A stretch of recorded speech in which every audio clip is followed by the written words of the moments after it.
Olá, pessoal.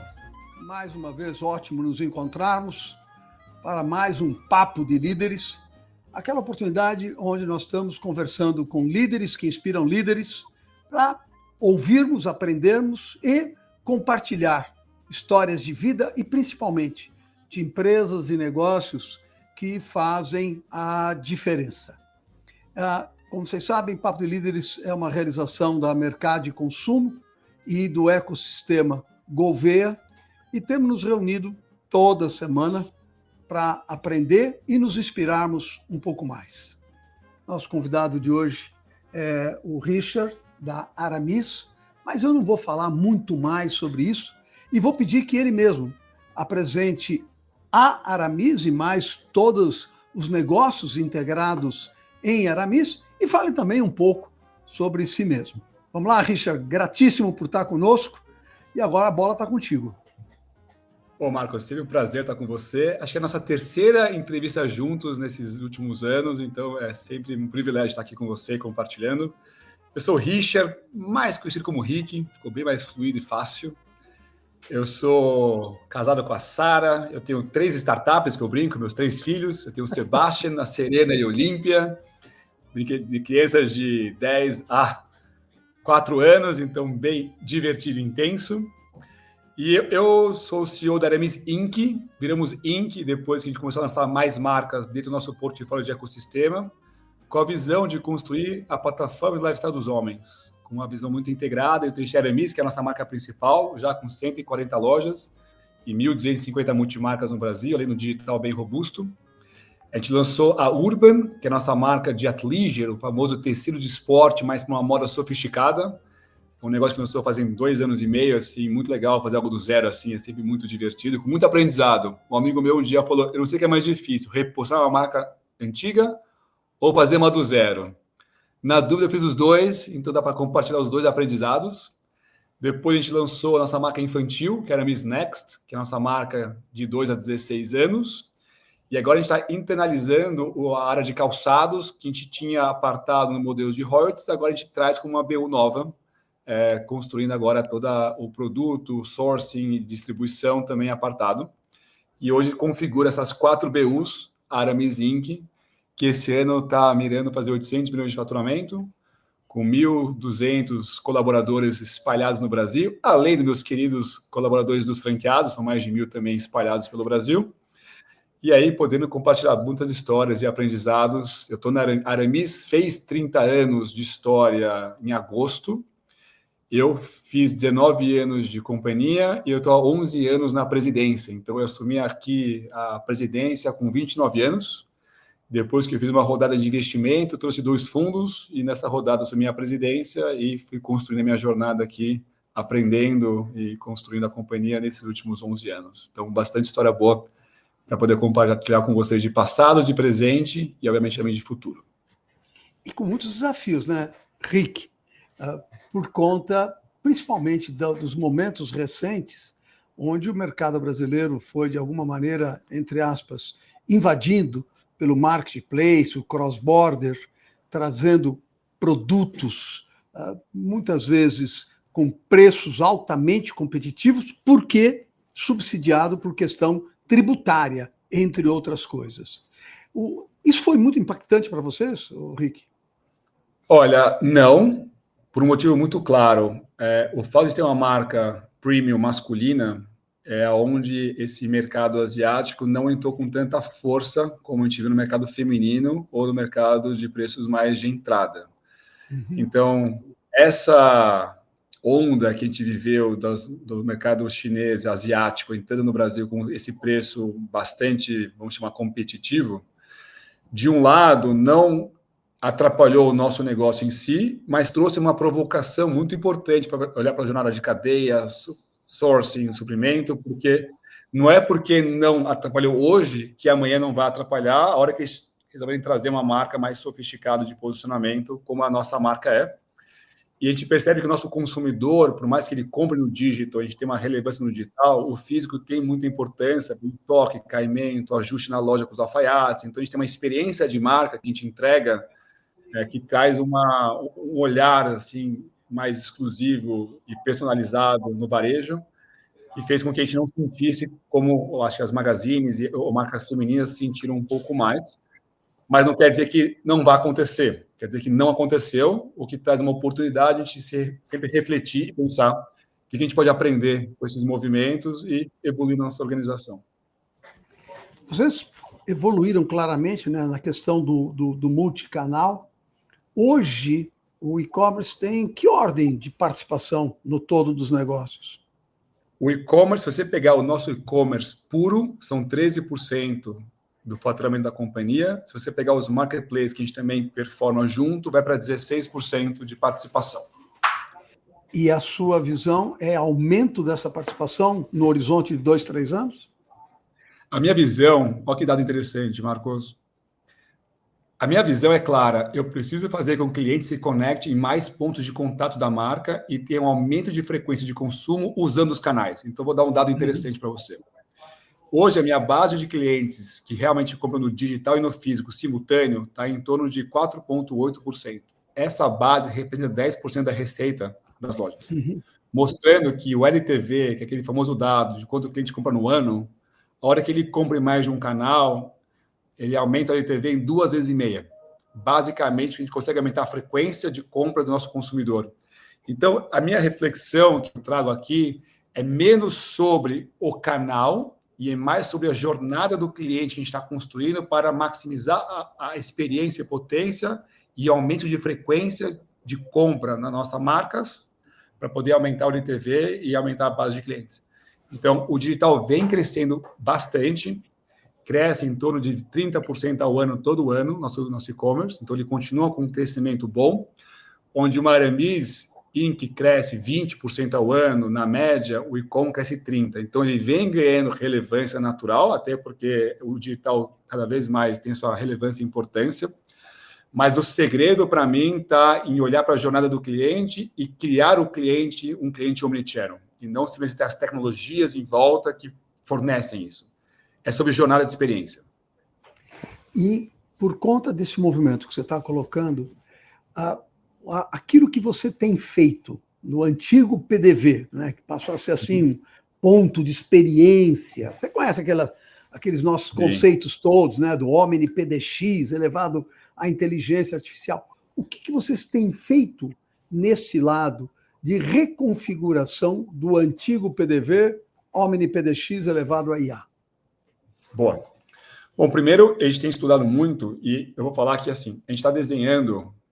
Eu tenho uma visão de montar uma Fashion Tech. Esse é o trabalho que eu tenho construído na companhia. E Fashion Tech não é sobre omnichannel ou faturar ou todos esses modelos que existem.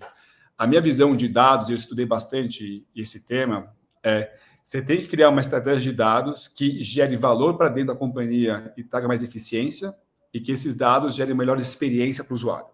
Essa é a base do negócio. Então, 2023 e 2024 foram os meus anos de fundação. Data Lake, geração de dados, orquestramento da tecnologia, barramento de API. Quer dizer, a gente foi configurando a solidez, né? A fundação do prédio, para agora sim estar usando o modelo de machine learning com a recomendação. A gente montou o nosso próprio aplicativo do cliente, o nosso próprio aplicativo do vendedor, e a gente está agora montando um programa de loyalty integrando os aplicativos. Por quê? Porque não é sobre o compra no digital, é sobre você criar uma proximidade da jornada do cliente para com a marca e para com os vendedores. A gente tem um NPS na companhia de 89, e a gente tem um NPS no negócio nosso com mais de 80. Então, o que eu entendo? A experiência na loja pode vir, sim, por customizações, de experiências no PDV. A gente usou na loja no Morumbi da Aramis um projeto com AI que você consegue tirar uma foto e passar os looks e escolher coisas diferentes, que a gente vai trazendo esses touch points legais na loja para o cliente, mas na minha visão, o segredo está muito mais em você criar essa jornada que você integra a loja, o vendedor e o consumidor numa coisa muito mais fluida. Por isso que a gente optou em sair dos aplicativos de prateleira, de mercado que existiam, porque no final, qual é a nossa visão?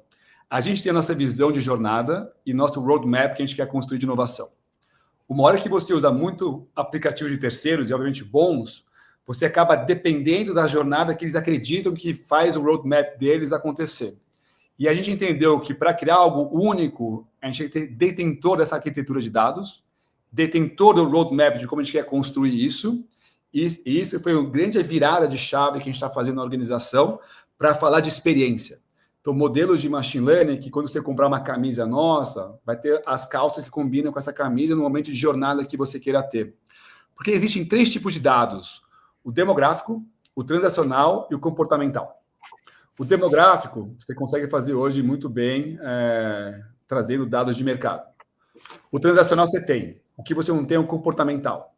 E o comportamental é um lugar muito de pergunta, e conversa, e diálogo com o consumidor. Porque aí você consegue interagir para entender o que impacta a jornada desse consumidor, para você poder gerar mais valor e experiências que conectem com isso. Até o programa de Deloitte nosso está sendo desenhado em cima do quê? Do comportamental do usuário. O que gera valor para você? Então, na nossa visão, sim, acho que a loja tem que ter mais experiências, inovação, que é muito importante. A gente tem alfaiate em todas as lojas para ajustar as camisetas, as polos, não a alfaiataria, que a gente vê de pouca alfaiataria hoje em dia. Quer dizer, a gente tem essa experiência. Olha que exemplo legal. Eu tenho alfaiate em todas as lojas, que é uma experiência que a gente gera que poucas marcas têm. Agora, o que eu estou fazendo? Colocando no aplicativo, e parece simples, mas a arquitetura de dados por trás, para conectar esses 2 mundos, não são tão simples. Então, você vai na loja daqui a pouco, você vai poder medir a barra da sua calça, cobrir da sua manga e outras medidas, que vai para o meu data lake. Quando você comprar um dia online pelo app, você vai poder comprar uma camisa já ajustada à barra da sua manga. Ou uma calça já com a barra feita. Porque eu estou trazendo o diferencial de experiência do físico para o digital. E esses dados vai para a minha área de produto e entender o quê? Quanto ajuste eu estou fazendo no produto, eu posso mudar minha modelagem. Então, essa é a nossa estratégia. O dado para melhorar a eficiência da organização e o dado para gerar melhor experiência para o usuário. A hora que você consegue criar esse ecossistema integrado com dados, experiência e estratégia, eu acho que você cria uma nova maneira de você interagir com o consumidor. E, na nossa visão, você traz uma potência muito grande, que é aumento de frequência e redução do churn, que basicamente é ter essa máquina de aquisição de clientes entrando nas lojas, no digital, na multimarca, que a gente tem não dado, obviamente, do sellout, e fazendo essa experiência mais integrada, aumentando a frequência, reduzindo o churn, e aí você tem um modelo muito mais escalável de negócio. Bom, você estava comentando a questão do serviço, né, os ajustes e a possibilidade de você antecipar e integrar, né, quando o cliente estiver no canal digital. E nós temos conversado muito nas mais diversas oportunidades o quanto o varejo tradicional deveria migrar para incorporar mais serviços, gerando solução para fidelizar e diferenciar. Aonde você imagina que você pode avançar na sua categoria ou nas suas categorias, né, em termos de incorporar mais serviço ao negócio? Então, essa é interessante, porque a gente começou a debater muito que para cada usuário ele pode ter uma necessidade de serviço e experiência diferente. Então, o segredo para mim está em qual é o leque de serviço e experiência que você pode gerar para o seu consumidor, entender o que gera valor, porque o valor para você pode ser diferente do valor para mim. E o que a gente vê hoje em dia as marcas fazendo? O modelo atende todo mundo.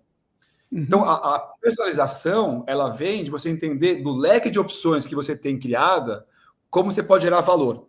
E aí o programa de Deloitte faz toda a diferença. Até que eu vou dar um exemplo, assim, uma reflexão. Vamos supor que eu tenho meus dados estruturados e eu sei que eu tenho aqui 10 mil clientes que têm o perfil da Land Rover.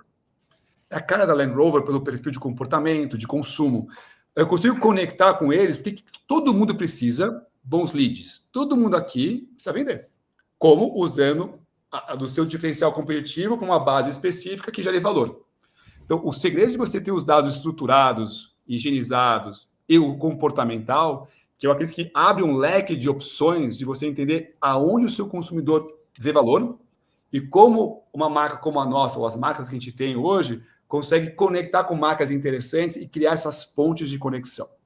E aí você consegue aumentar o quê? O leque de opções de serviços e experiências que você pode criar, mas muito menos sobre o que eu acho e muito mais sobre a demanda do consumidor. Mas se você não criar estrutura de dados, tem algum aplicativo que gere engajamento, gere conversa e gere informação, você acaba fazendo o quê? O que você acha que atende todo mundo, mas na verdade você não está entregando valor percebido. Por isso que eu falo, tudo vem dessa visão de fashion tech, de você entender a gestão de dados, o que gera valor e como você conecta isso num ecossistema mais estruturado, trazendo o quê? Marcas que combinem e que tenham sentido para as marcas terem cross, isso eu vou para de experiência, ou até propriamente serviços. Exemplo, a gente tem na nossa base hoje, 27% são mulheres. Isso eu vou falar com o CPF. Se montar para mim, deve ter mais uns 30 que vai junto com o homem comprar, mas acaba usando o CPF dele na venda. A jornada da mulher é uma jornada de experiência e de serviços diferentes da do homem. Mas a mulher ela é uma impulsionadora do nosso consumo. Então, a gente também está desenhando a jornada pensando na shopper. O que gera valor de experiência? É facilitar o processo de compra, de escolha de presente. É no app você poder comprar e mandar entregar na casa da pessoa que você queira presentear. Então, a gente tem refletido muito o que gera valor. E o que gera valor, que a gente possa pôr de experiência, serviços que facilite a jornada dos nossos clientes e automaticamente fidelize mais. Que pode ser, como você mesmo falou, experiências ou serviços. Mas se você não souber entender quem é o perfil e que gera valor para as pessoas, fica meio subjetivo. Você destacou muito, e nós já tínhamos ouvido e tínhamos referência, todo esse trabalho que vocês estão fazendo envolvendo dados, né? E me parece que talvez seja assim um dos elementos marcantes da tua gestão no grupo, na Inc., exatamente essa relevância que captura, tratamento e uso dos dados tem sido dado. E, sim, ao mesmo tempo, você estava destacando o fato de que você busca integrar a tua equipe para oferecer a experiência, oferecer a customização, o serviço ou o que seja. Agora, e o fornecedor? De alguma maneira ele tem sido envolvido? Particularmente, Rick, você sabe que nós estamos muito sensibilizados com a importância de pensar a cadeia de valor. A complexidade do mundo atual é muito grande e talvez o caminho que possa permitir que as empresas coexistam e convivam com essa realidade em transformação, na velocidade que tem, é integrar a cadeia de valor, para buscar soluções integradas que possam ser implementadas mais rapidamente. O que vocês têm feito em termos de integração do fornecedor na proposta da cadeia de valor de vocês? O que a gente tem estudado, qual é o maior desafio do fornecedor ainda é consistência de pedidos e ter previsibilidade. No final, qualquer indústria precisa de previsibilidade e consistência. Então, o que a gente tem buscado cada vez mais em cima dos nossos dados é trazer essa previsibilidade com o fornecedor para ele poder ter a consistência. A gente trabalha muito para inovação, porque a inovação, de um lado, ela pode ser a tecnologia de experiência. Mas onde eu comecei a olhar a inovação em 2021, 2022, é em produto. Porque o que eu aprendi na Aramis, e a Urban ela é um case específico disso. O consumidor ele quer o quê? Um produto que tem algum tipo de atributo inovador que faça a diferença na prática da experiência dele e automaticamente a comunicação em volta é amarrada para contar essa história. Exemplo, eu lancei uma jaqueta uma vez com um power bank e um aplicativo que você podia aquecer a sua jaqueta conforme você gostaria com o power bank. E eu amarrei uma estratégia de comunicação inteira em cima disso. Eu lancei um jeans que tem uma tecnologia chamada Flex and Dry. Então, conforme você usa o jeans no calor, a troca do calor do seu corpo com o material traz uma sensação de resfriamento. Então, o meu olhar para a cadeia são dois. Um é buscar inovação, é buscar onde estão acontecendo os produtos mais inovadores para trazer para as duas marcas, para ter um pilar que eu entendo como um diferencial competitivo. E o segundo é olhar como nossos dados e a integração dos nossos canais faz mais previsibilidade para o fornecedor ter uma consistência melhor. Isso traz mais, na minha opinião, traz a estabilidade para a cadeia. Hoje, eu estou falando que a Aramis está em 60% do meu compra de produtos é nacional e 40% é importado. E por que nacional continua relevante? Porque eu acho importante ter uma cadeia nacional forte. Acho que é importante investir na cadeia nacional e não só do internacional. Bom, a gente viu o que está acontecendo no mundo, né? As variáveis que a gente não controla. Então, é legal olhar para a cadeia nacional e entender a importância e relevância que tem. E também é importante olhar para fora, porque tem muita inovação legal acontecendo, inovação de tecidos, de blend de tecidos ou de produtos que trazem um pilar importante para nossas marcas, por ser marcas premium, que é o que você não vai encontrar em muitos outros lugares, porque a gente está sempre na frente buscando o que tem de mais inovador para trazer para a organização e trazer para a experiência do usuário. Então, é mais ou menos como eu enxergo, por hora, essa parte da cadeia. E, obviamente, a gente tem estudado mais sobre rastreabilidade, que a gente sabe que é um tema importante, como a gente consegue fazer a rastreabilidade da cadeia, do tecido, do fio, né, da fazenda, até o PDV, que a gente também sabe da importância de ter parceiros como a gente faz do Sou de Algodão, que vai trazendo toda essa credibilidade e importância de ter uma cadeia bem estruturada e também consciente. Então, eu acredito que são esses pilares que a gente tem olhado muito hoje para nossas cadeias. Mudando um pouquinho de foco, vocês nasceram uma operação própria, ao longo do tempo o e-commerce, depois desenvolveram o modelo franquias. O que tem sido o aprendizado de vocês que o mundo das franquias trouxe e que permitiu melhorar a operação própria? E olhando à frente, o que você imagina é a concentração da expansão entre operações próprias, franquia, e já fica de quebra o mercado internacional? Boa. Bom, primeiro, eu ouvi muitas vezes as frases que os canais se canibalizam. Uhum. E eu quis mostrar e demonstrar que eu discordo radicalmente. Eu acho que os canais estão lá para se potencializar, desde que uma estratégia de preço e coerência esteja sido bem implementada entre os canais. Então, vou dar um exemplo para você. Hoje, a gente está com 140 lojas de Aramis, são 50 próprias e 90 franquias. A gente tem um plano de 2030 bater 200 lojas de Aramis. E nesse modelo, eu estou falando de umas 140 franquias e umas 60 próprias, mais ou menos. Então, nesse range que a gente tem trabalhado. E hoje a gente tem 1.250 multimarcas, a gente teve um plano de 1.500, 1.600 multimarcas no Brasil de Aramis. E a gente está falando de Urban, que é um negócio que a gente imagina, um negócio de 80 a 100 lojas, de umas 600 multimarcas, porque é um produto mais diferenciado, com preço médio um pouco mais alto. Então, o que eu aprendi é que os canais tomam potência. Então, vou dar um exemplo. Quando eu monto uma loja numa região, shoppings mais elitizados, ou shoppings que têm um custo de ocupação mais alto, mas também tem uma venda mais relevante, esse é o modelo loja própria. Quando eu vou para cidades secundárias ou shoppings secundários, o modelo de franquia encaixa muito bem pelo custo de ocupação e receita da loja, e o modelo tributário brasileiro ele impulsiona acima de um faturamento próprio, abaixo de um range mais franquia. E mostra a escalabilidade que o Brasil tem, podendo fazer um canal de franquia bem estruturado.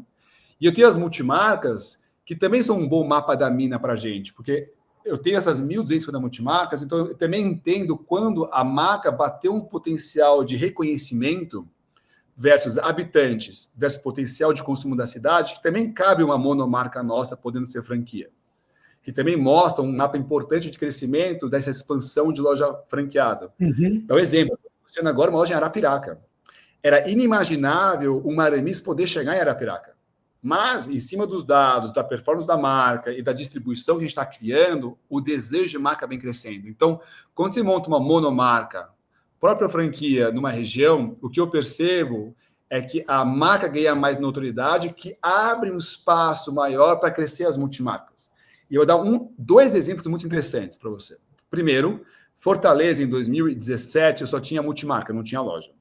Aí eu cheguei para a minha lojista um dia e falei, olha, veja bem, né? Eu preciso montar loja em Fortaleza, estou montando 2 lojas no mesmo dia na sua cidade. Mesmo dia, abri 2 lojas no mesmo dia. Porque faltava poucas praças, assim, grandes. Vamos chegar grande, vamos chegar bonito. Ela quase me matou. Não, você não pode fazer isso, porque é minha praça, veja bem. Eu falei, querida, você faz o que você quiser, você compra o quanto você quiser. Eu entendo que não é uma coisa legal, mas a marca tem que ter em Fortaleza. Bom, história eu montei 2 lojas, uma das lojas no mesmo shopping dela, a, sei lá, 50 metros de distância da loja dela. Ou seja, é perto. Essa loja minha é top 5 do Brasil e a multimarca dela não para de crescer. Olha que interessante. Mesmo shopping, mesmo corredor comercial do shopping, eu tenho a top 5 do Brasil e eu tenho uma multimarca que vai bem. Mostrando que a gente tem uma visão, às vezes, de canibalização de canais, que se você tem uma estratégia de preço coerente entre os canais, o consumidor tem acesso ao quê? Comprar onde tem mais desejo. É no Aramis, tem todo o circuito completo, maravilhoso. É na multimarca, tem Aramis e tem outras marcas relevantes e tem a opção de navegar, também é importante. Então, mostrando que o segredo, para mim, está na potência dos canais, e não ao contrário. E a franquia, para a gente, tem sido muito importante, porque tem demonstrado a potência que o Brasil tem quando você sai das grandes cidades, que as pessoas talvez não tenham esse entendimento, está voando. Voando, Centro-Oeste, Nordeste, Norte, assim, são vendas impressionantes assim, na base de performance da companhia. E também esse aprendizado de loja franquia também tem sido muito bom, até pelo tipo de planejamento de loja própria, porque eu faço o OTB da franquia individual, loja a loja, que é um franqueado, ele tem um grupo, ele tem a loja dele. Tem tanto aprendizado desse modelo de OTB que a gente faz em franquia que eu estou levando para a própria. Ao mesmo tempo, tem tanta coisa legal e própria que eu faço que eu levo para as franquias com governanças que a gente vem evoluindo. Então, o fato de a gente ter 5 canais e operar bem nos 5 canais é uma soma de conhecimento e potência que quem toca 1 ou 2 canais com consistência e não faz os outros não consegue enxergar a potência do ecossistema dos canais integrados. Então, para mim, tem sido sempre muito relevante. Ao mesmo tempo, eu acho que é importante para uma franqueadora ter boas operações próprias. Porque ela que você vai testar inovação, tecnologia, gestão e muitas coisas legais que você leva depois para franqueados para eles poderem também evoluir em governança, em performance. Então, para mim, esse ciclo positivo traz muito valor para a organização como um todo. E, na tua visão, faltaria algum canal que vocês, no futuro próximo, deveriam testar? Olha, o único canal que eu não testei, e eu vou testar agora com uma tese, é o mercado B2B, de empresas usando a Aramis ou Urban como marca para poder fazer vendas corporativas. Isso é uma coisa que eu nunca tinha operado muito nesse olhar. Acabou de fechar uma parceria que me chamou até atenção pelo volume de compra que teve, então mostrando que tem um espaço que a gente não explorou, que é esse B2B corporativo, e as marcas têm relevância e produto diferencial para poder apresentar. E, tirando isso, não. E o internacional, respondendo a sua pergunta, a gente começou a estudar o internacional também. O que chamou a nossa atenção? A gente vai abrir a primeira franquia da Aramis em breve fora do Brasil para testar o modelo. Então, também é um lugar de aprendizado, como opera, vídeo merchandising, envio de mercadoria, gestão de loja. Então, vai ser interessante esse olhar. E a Urban, a gente vai falar um pouco mais sobre daqui a pouco, o que me chamou a atenção, que eu tenho rodado alguns países para começar a olhar para o internacional, porque no final, o desafio do Brasil, que o Brasil é um país grande, né, e dá para ter um negócio relevante no Brasil, mas ao mesmo tempo a gente tem que se provocar a pensar maior. E aí eu fui até no evento lá do Brasil Week do ano passado, ou retrasado, e eu vi o Martin da General Atlantic falando que o problema do Brasil é que é quentinho e gostoso, e a gente sabe navegar. Mas a verdade é que a gente tem poderio de ter marcas internacionais, porque a gente faz bem o nosso trabalho. O Brasil não é um país fácil de você operar. Então, você consegue operar bem no Brasil, tem muito país que você tem capacidade de operar. E o que me chamou a atenção, que nessas minhas rodadas de roadshow para apresentar as marcas, por mais que a Aramis é a marca no Brasil mais conhecida em musculatura, em tamanho, em sortimento, a Urban é a marca tendo mais tração de ir para o internacional, porque a Urban é um projeto de loja, de experiência, de produto, que tem poucas marcas globais aí na fazenda, o que trouxe para a gente um diferencial competitivo, que é além da marca que ninguém conhece, é o produto que conta a história. Perfeito. E agora a gente está com um corner no Panamá abrindo de Urban e alguns países já sendo negociados para levar a Urban para fora do Brasil. Sem dúvida nenhuma, a ideia de ir ao mercado internacional como um processo evolutivo, cultural, operacional, estratégico, tem muito valor. E como você bem disse, né, quem opera no Brasil está preparado para operar em qualquer mercado do mundo. Ao contrário, quem opera no Brasil dá para ensinar a operar em qualquer circunstância. Né? O empresário brasileiro, na sua resiliência, é marcante, né, nesses aspectos.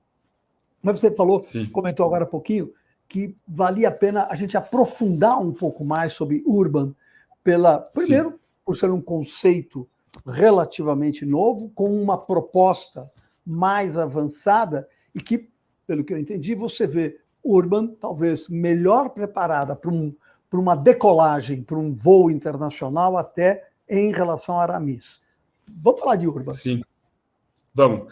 A ideia da Urban foi o seguinte, eu fui para Nova York em 2018 e eu vi uma marca chamada Rhone, que me chama muita atenção, porque é os tecidos de performance. Então, a loja deles era metade roupa de esporte, metade, eles falam de linha commuter. É camisa, é calça, é polo, com esses tecidos de performance, mas para o dia a dia. Quando eu visitei lá e eu olhei, eu falei, nossa, isso aqui para mim está nítido que vai ser uma próxima tendência global, porque traz o quê? Todo o conforto do esporte, mas com uma moda sofisticada para o dia a dia. Quando eu olhei para isso, para mim, faz total sentido. Então, em 2019, eu peguei uma daquelas 4 consultorias grandes do mundo para fazer o potencial máximo de Hermes e 2 marcas novas. Aí, uma das marcas que eu fizesse era uma marca para um território entre Hermes e Magazine, porque tem esse espaço no Brasil de pirâmide, e eu queria fazer a Urban. Eles falaram, mas Rick, qual é o bench global? Eu falei, não tem. Mas eu entendo que tem uma Boss Performance, tem uma Body Tech, tem marcas renomadas criando categorias de produto com esse lifestyle. Mas a minha visão era, são produtos tão diferentes de uma Hermes ou de uma Boss e por aí vai, que merecia ter um lifestyle apartado e não uma categoria dentro. E aí, quando eu comecei a estudar, eu falei, eu quero lançar uma marca que tenha todo esse sortimento completo de lifestyle, mas que a marca traduzisse essa experiência. E aí foi quando a gente lançou a Urban. Então, a Urban ela vem com 3 grandes pilares: sofisticação, tecnologia e praticidade. Ponto. E o legal de marca nova e mais nichada é que você consegue ter muita clareza de posicionamento do que você quer atingir. Então, quando a gente olhou para a Urban, a gente falou, poxa, tem uma oportunidade de criar uma marca que traduza todo esse movimento de athleisure que está acontecendo globalmente, mas numa categoria masculina, que é ainda mais raro hoje em dia as marcas operarem 100% né, masculino, e integrando esse lifestyle completo de sortimento, camiseta, polo, costume, jaqueta de couro com elastano, camisa de poliamida com elastano, camisa com grafeno, que é uma tecnologia que ganhou até o prêmio por trazer essa troca de calor com o corpo. Então, a Urban nasceu com a vocação de ser essa grande marca que traduz tudo que é de inovação do esporte para a praticidade e sofisticação do dia a dia. A gente lançou uma loja no Shopping Morumbi. E olha que interessante, Marcos, eu falo que toda dor é uma potência escondida. Qual é a dor da Urban? Fazer as pessoas provarem a roupa. Porque eu vou uma camisa de poliamida, não quero. É igual de algodão. Então, eu montei uma loja no Shopping Morumbi, aonde o centro da loja é um provador. O que o provador fica? No cantinho escondido, você vai lá, tem a loja inteira, você vai no cantinho, você vai lá, prova. Eu fiz ao contrário. Se minha dor é provar, eu fiz um provador no meio, com uma experiência de loja em volta, e onde você navega pela loja, você tem espaços para entrar no provador. E uma vez que a pessoa entra no provador, a gente sabe que a gente consegue converter. E aí a gente fez a loja da Urban do Morumbi e ela está surpreendendo todo mundo em performance. Tem uma noção, ela tem o segundo melhor ticket médio da empresa inteira, só pede para o Iguatemi São Paulo. Só. Eu tenho 140 lojas até o final do ano e ela está em segundo. E uma marca que ninguém conhece ainda e nem tem chancela de Hermes por baixo. Eu quis realmente pôr a ferro de fogo o teste de uma marca do zero. E olha que interessante, ponto 2.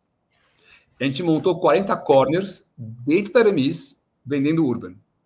Esses corners fazem de 15% a 25% da receita da loja inteira já. Então, olha meu segundo mapa da mina. Eu vejo aonde a Urban tem performado acima de 20% dentro da loja Hermes, cabe o quê? Uma monomarca no shopping. Então, é legal de usar a distribuição dos canais é que eles são meio que o meu mapa da mina para poder fazer uma expansão consciente e com potência de acertar mais do que errar na minha expansão de lojas, tanto na Hermes com as multimarcas, como nos corners dentro da Hermes para a Urban. E a Urban nasceu com essa vocação e uma história engraçada, Marcos. Como eu lancei a marca do zero em 2022, eu errei. Quando você fala do zero, você tem uma certeza que você vai errar. Então, eu errei 3 coisas. Primeira, chamava Urban Performance, porque não tinha Urban sozinho, eu descobri depois eu comprei. Então, Urban Performance remetia a esporte. A loja, para fugir de Hermes na época do reposicionamento, eu fiz uma loja Lime, com manequim vibrante, puxando, todo um olhar que não era sofisticado, mas mostrava flexibilidade. E aí o que aconteceu? Depois de 2 anos, não estou brincando, umas 50 pessoas. E aí, Rick, como está essa marca de esporte? Eu falava, pô, se eu tivesse uma, acho que boa, mas como eu não tenho, eu não sei. O que eu aprendi? Ok, estava vendendo bem, mas ninguém entendeu nada que eu queria fazer. A proposta. Depois de 2 anos de marca, eu refiz a marca inteira. Eu comprei a palavra Urban, eu mudei o posicionamento, eu mudei o sortimento, eu mudei o layout de loja, eu mudei a comunicação e lancei de novo. Então, eu acho que os maiores aprendizados que eu tive na pandemia com a Aramis, do reposicionamento dela, e que eu levo até hoje com muita velocidade, é inovação, você vai errar. O segredo é você corrigir rápido e escalar. Então, eu comecei a Urban de um jeito, com nome diferente, com loja diferente, com posicionamento diferente, ninguém entendeu nada que eu queria fazer, faz tudo de novo até acertar. E a gente foi lá e comprou uma loja no Morumbi para falar, ferro e fogo, vamos para um shopping bom, ponto bom, vamos investir dinheiro em ponto, em capex, em aluguel, mas vamos testar se a gente acertou nossa mão agora. E a loja está indo super bem, o que traz um modelo agora de começar a escalar as operações da Urban para o ano que vem. E nesse processo, para confirmar, a única coisa que permaneceu constante era qual era o segmento e o nicho ou o segmento que você queria atingir. E você foi aprendendo ao longo do processo. E eu reduzi o meu sortimento de esporte que tinha um pouco lá, sabendo que eu podia perder venda, para garantir que o entendimento da marca fosse correto e depois eu posso voltar para o esporte para aumentar meu sortimento. Mas naquele momento, o mais importante para mim era que as pessoas entendessem por que a marca existe e o que ela gera de valor na experiência do nosso cliente. Uma vez construindo esse awareness, esse reconhecimento, aí você consegue ir aumentando o sortimento e aumentando os momentos de jornada de compra da marca. Mas se você não sabe nichar com clareza o que você quer representar e atingir, aí você perde o quê? A relevância do que você se propôs a fazer. Então, foi passos importantes. Eu falo que o segredo de empreender, para mim, são quase 2, 3. Eu chamo de humildade intelectual. Cara, errou, corrige. Curiosidade ativa. Você tem que ser curioso o tempo inteiro e questionador. E o terceiro, para mim, é visualização. Você tem que poder enxergar o que está fazendo e por essa visualização e a disciplina para executar. Para mim, são meus pilares que eu acredito que faz o empreendedor conseguir fazer o que é que ele queira, desde que faça sentido nessa estrutura. Faz muito sentido. E esses aspectos, né, que você comentou até agora, que envolvem um dinamismo como parte da cultura da organização, sim, que é muito peculiar, este foco no dado e o uso da tecnologia para fazer a captura e o melhor uso possível desse dado, ou a velocidade, e você está destacando muito isso, inova, cria, ajusta quando necessário. Esses são elementos que pressupõem uma cultura de organização muito particular. Como é que Sim. você trabalha, desenvolve esta cultura com todo o time para que esteja alinhado nessa visão? Sim. Olha, vários pontos legais aqui. Primeira, uma empresa são sistemas complexos que se autorregulam pelas relações das pessoas. Ponto. Esse é um sistema complexo que pode ser uma organização, que é uma empresa. Então, o que eu entendi? Primeiro, eu tinha que criar o meu sistema que tivesse valor e sentido para o que eu acredito de visão de mundo. E aí você vai construir esse sistema, que basicamente são pessoas e processos e governança para fazer isso. Então, eu estudei muito o conceito de rituais. Muito. Eu fiz um TEDx, que era como ter uma empresa de cultura humanizada de alta performance. E eu cheguei no modelo mental que rituais criam hábito e hábito criam cultura. Então, o primeiro pilar que eu fui estudar foram os rituais da organização. E tem 2 tipos de rituais. Rituais de celebração e rituais de governança. E rituais de governança, no meu caso, envolviam 2 grandes pilares. Primeiro, uma coisa é tocar um business de uma marca, uma coisa é tocar um business de várias marcas. É outro modelo mental. E aí você vem para um modelo que a gente trabalha com agilidade, mas tem N modelos interessantes, que a gente foi entender o quê? Eu tenho o corporativo, o estratégico e o tático. Eu preciso criar um modelo de governança que, lá do conselho, da estratégia, vá até o tático, que a turma do tático consiga operar em cima da estratégia e a informação suba e desça. Isso foi um dos trabalhos mais interessantes que a gente estudou nos últimos 2 anos. Porque eu tive que trazer uma pessoa, dentro da minha área de talento e transformação, que é o RH evoluído, tem uma área de ways of working, que a gente constrói os modelos de governança da companhia e a gente implementa essa área dentro das áreas da diretoria e a gente testa o índice de maturidade das áreas em relação a isso. E o segundo modelo mental que a gente está construindo é esse modelo de olhar para a inovação e tecnologia. Então, vou dar 2 exemplos para você. Primeiro, a gente está desenhando algo que eu considero muito inovador, que é o sistema de franquia em tecnologia. O que quer dizer isso? A gente está montando na área de tecnologia todos os guardrails estruturantes para poder, cada área da organização, são 5 grandes macro-áreas, ter a sua própria estrutura para poder implementar inovação e desenvolvimento de AI e tecnologia dentro das suas próprias áreas. Isso é um modelo mental que você tira o conceito da área de tecnologia como grande enabler ou potencialmente o grande gargalo de uma organização e você democratiza a informação para todas as áreas poderem ter esse tipo de informação com um comitê de tecnologia e inovação que aprova os projetos pautados em ROI e que dá liberdade para as áreas começarem a produzir em cima disso o seu roadmap que vai gerar valor para cada área. Esse é o modelo que a gente está construindo agora para poder maximizar valor e trazer esse olhar de inovação. Outra coisa interessante, meu programa de estágio do ano passado era Data Driven. Eu só contratei estagiários de dados. Dos 10, eu efetivei 8 dentro das áreas para começar a ter esse mindset. Tem um modelo muito legal, né? Tem o modelo mental do mentoria do mais sênior para o mais jovem, mas tem esse modelo atual do jovem na companhia também mentorando essa visão mais inovadora para dentro da organização. Ano que vem, nosso programa de estágio está sendo construído, já estamos tendo a captação dos leads, dos potenciais participantes para o bootcamp que a gente está construindo, é só sobre AI. Então, a gente vai trazer agora 15 estagiários de AI para todas as áreas, e o que eu tenho feito com o meu time de tecnologia e Ways of Working é organizando a estrutura da companhia para dar essa estrutura para as áreas, para poder colocar essa turma junto e começar a produzir com mais velocidade e inovação na companhia. Para isso, teve um trabalho de fundação, montar data lake, orquestrador, dados, higienização de dados, modelos de AI, sabe? N8N, por exemplo, que monta os fluxogramas. Então, teve muito trabalho e desenvolvimento de preparação da fundação para começar a receber esse tipo de olhar de inovação, trazendo talentos que valorizam querer participar de uma visão de montar uma fashion tech. Aí você faz um movimento de transformação cultural. Todo mundo fala de transformação digital. Tem que falar de transformação cultural.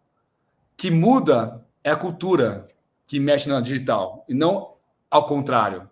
Então, a gente faz exercícios na organização. Exemplo, eu fiz 3 dias de imersão para toda a companhia para falar sobre AI. Porque você não pode falar de transformação se você não colocar as pessoas mais ou menos no mesmo nível de informação. Uhum. Se as pessoas não têm o mínimo de informação alinhada, você não consegue fazer uma transformação. Então, você tem que subir o conhecimento das pessoas para um nível técnico mínimo, que você faça o impulsionamento acontecer. Então, tem várias dinâmicas que a gente foi construindo na organização para poder ir fortificando essa visão. E aí tem uma coisa muito interessante, que é a diretoria empurrando para baixo essa inovação, essa visão, mas também tem que ter a turma de baixo impulsionando isso de baixo. E a hora que você faz esse movimento, a companhia inteira se transforma. Não só de cima para baixo, como é o natural, mas também de baixo para cima, buscando essa transformação. Então, é um pouco do modelo mental que a gente vem construindo na organização para fazer esse grande shift de virada, de realmente olhar para uma companhia que sempre foi muito tradicional e poder transformar ela numa fashion tech. Porque é muito mais fácil fazer do zero isso do que fazer uma transformação tão complexa. Ao mesmo tempo, eu acho que o tamanho que a gente está hoje em dia de organização é um privilégio. Eu estava até gravando um podcast esses dias, eu falo, teve várias revoluções, a revolução industrial, teve a revolução do smartphone, da internet, agora é do AI. Não é uma pergunta, é uma revolução, ponto, não estamos questionando. E eu falei, que privilégio poder estar liderando uma organização nesse momento de tipping point da revolução. Quer dizer, é uma oportunidade de vida que a gente está vivendo, e acho que em 2 anos, quem sair na frente sai com um diferencial competitivo muito grande, que daqui a 2, 3 anos vai virar mais mainstream. Então, eu acredito que esse momento de virada e essa inquietude de entender os tempos e movimentos e a coragem de querer ser pioneiro e mover desse sentido é uma oportunidade de como a gente enxerga o mercado e o momento de RMZ que a gente está vivendo. Quer dizer, não é tão grande assim a empresa ao ponto de estar muito engessada, até porque eu não gosto de nada engessado, não é nem tão pequena que não tem os recursos necessários, tanto de capacitação de pessoas como de investimento em tecnologia, para fazer essa transformação. Então, a gente olhou para o lado e falou, poxa, a gente tem uma oportunidade de sair na frente, ser mover e fazer uma transformação genuína na nossa organização. E aí a gente colocou a intenção da companhia para fazer esse movimento.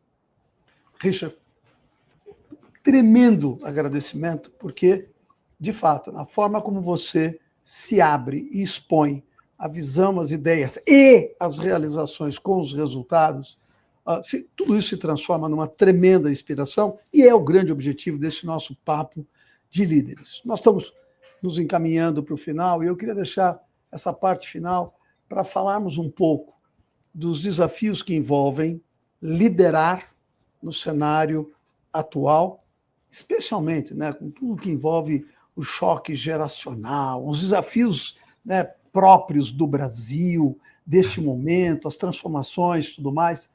O que você pode, né, neste fechamento, nós falamos muito de consumidor, mas nós não podemos esquecer que, né, o nosso colaborador está vivendo tudo isso intensamente e esperando dos líderes propostas de caminho, de abertura, de estímulo e exemplo.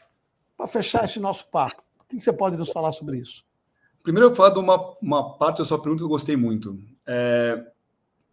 Eu falo para todo mundo aqui que tudo que é externo não é nosso. Então, quando eu falo do mundo, caos que o mundo está vivendo, ou N outras coisas, Brasil, eu tento falar para o pessoal, isso é tudo barulho e espuma que não é nosso. Se a gente olhar para dentro de casa, olhar os mato alto que tem e ter a disciplina de operar bem, sempre tem espaço para crescer. Então, eu tenho essa verdade absoluta na minha cabeça. Nosso market share hoje, a gente estima, a Aramis está em torno de 6% do mercado AB1 brasileiro de moda masculina. Quer dizer, é muito pouco. É muito pouco. Ou seja, tem um espaço gigantesco.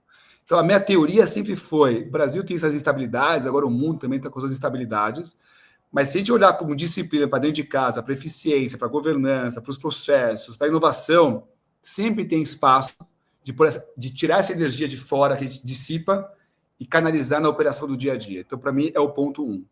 Ponto 2, você pegar a Aramis hoje, a geração Z nossa deve ser, sei lá, 70% da organização hoje em dia. Então, também teve um trabalho que a gente fez na companhia de entender mais os códigos da geração Z e também criar um ambiente de trabalho que proporcione uma experiência que faz sentido para a geração querer fazer parte. Porque essa geração Z é uma geração que troca muito mais rápido de ideia, de emprego e por aí vai. Então, como você cria uma organização que atrai esses talentos, ao mesmo tempo, o que eu falo? Não tem cultura certa, não tem cultura errada.